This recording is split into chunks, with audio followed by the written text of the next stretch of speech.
Voici un discours très intéressant, qu'il me fallait partager avec vous. Je pense qu'il sera essentiel de vous entendre parler à la fin de cette vidéo, ou peut-être même pendant que la vidéo se déroule. Faire une pause et écrire ce que vous pensez pour ne pas oublier. Suivons. Et si nous prenions l'Ukraine sous l'égide de l'OTAN, cela signifierait une guerre mondiale. Si nous prenions l'Ukraine sous l'égide de l'Union européenne, cela signifierait guerre. Si l'Ukraine devenait membre de l'Union européenne aujourd'hui, tous les pays européens, y compris la Hongrie, seraient en guerre contre la Russie. Son adhésion représenterait donc un risque militaire et économique pour nous.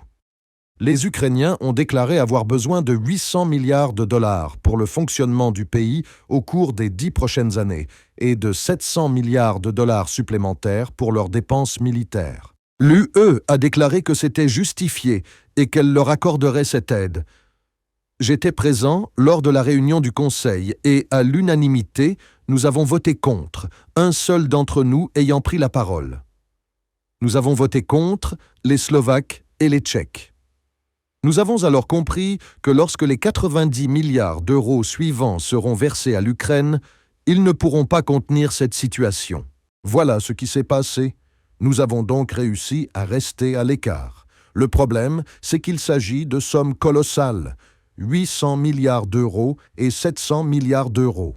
Imaginez, c'est le budget des retraites hongroises pour ces 60 ans.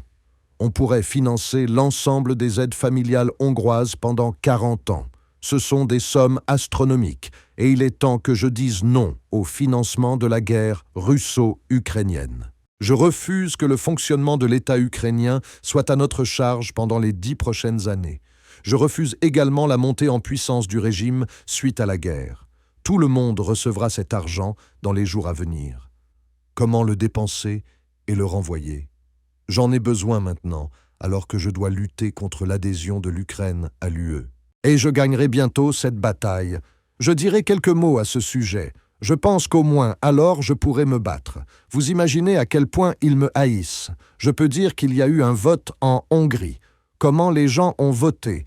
Les gens ont décidé qu'ils ne voulaient pas de ça. Alors je peux me mordre la tête et la faire entrer au consulat de Bruxelles. Mais cela ne changera rien. Et je dis que dans les 100 prochaines années, aucun Parlement ne votera pour que nous arrêtions les Ukrainiens.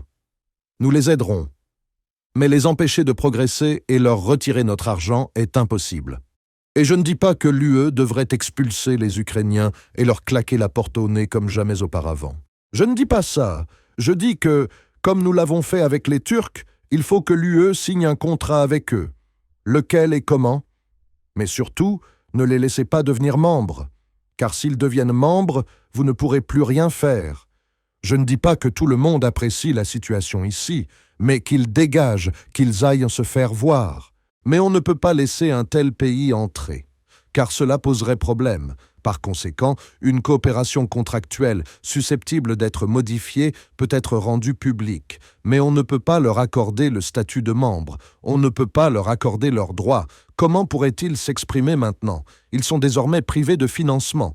Imaginez ce qu'ils entendent maintenant de la part de M. Zelensky. C'est la voix des pétitionnaires. Que se passera-t-il si nous les laissons entrer ?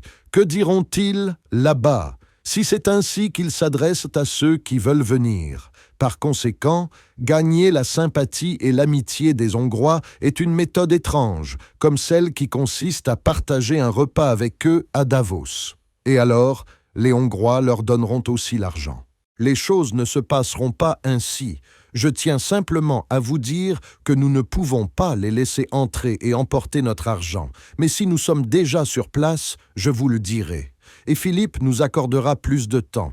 Je vous expliquerai comment se dérouleront les négociations à 4 avec M. Zelensky et M. Poutine, s'il y a d'autres témoignages. Lors de ma visite à M. Zelensky à Moscou, je lui ai fait part de mes inquiétudes quant à sa situation.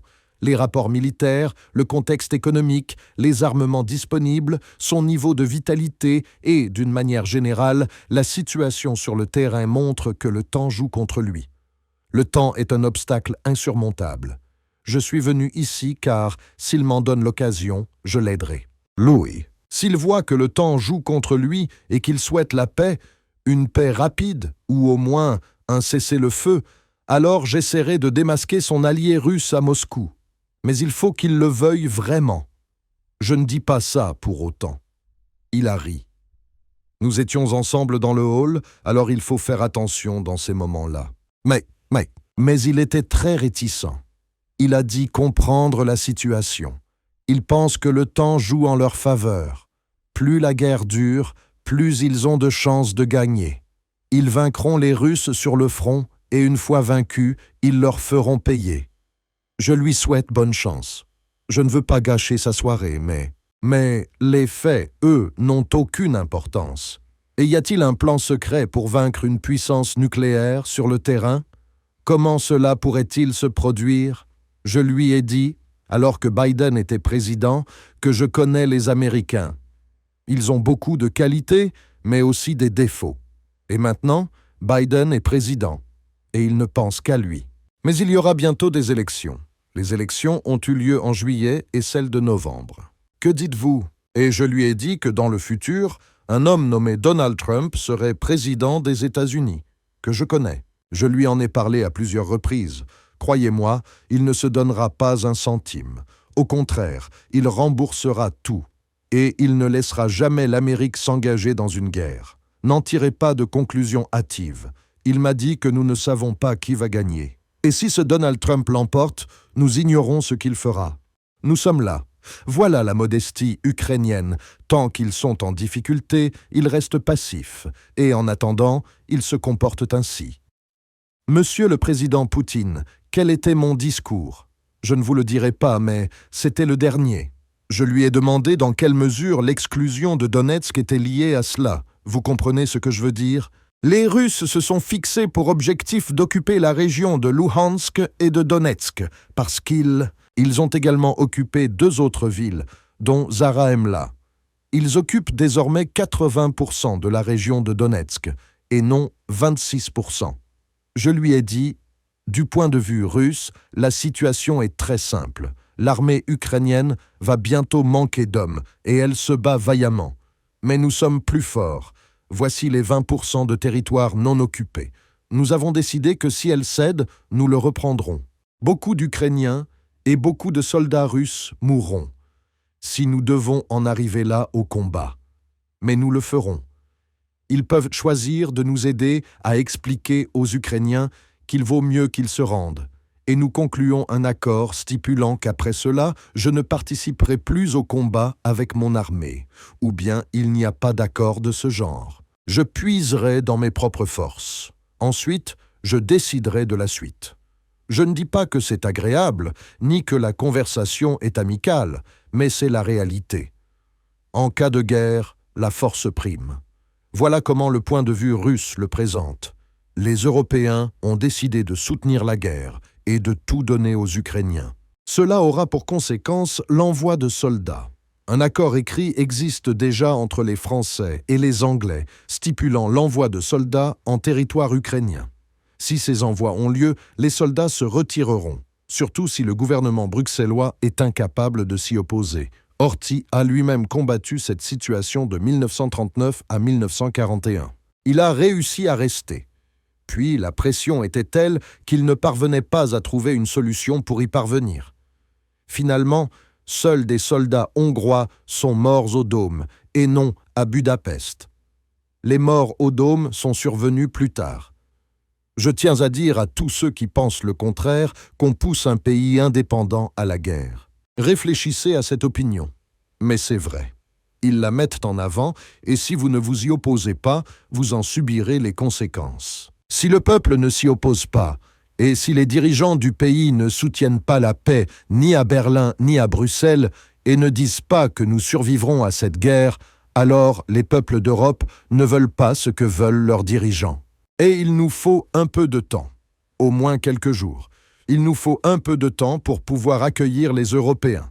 On commence par les Hongrois, puis viendront les Tchèques, les Slovaques et les autres, les Autrichiens, les Allemands, etc. Ils ne veulent pas de guerre et ils ne veulent pas que leur argent soit envoyé en Ukraine.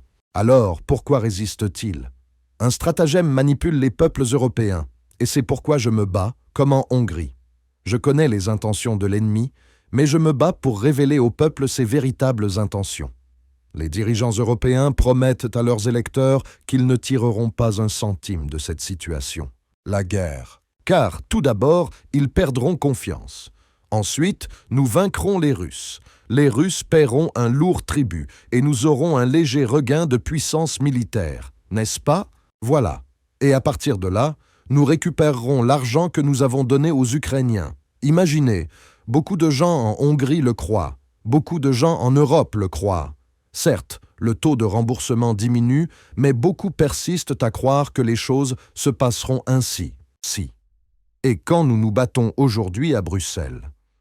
Non pas seuls, mais avec 2 ou 3 autres premiers ministres. Et nous prétendons que tout cela n'est qu'une illusion. Cela n'arrivera jamais.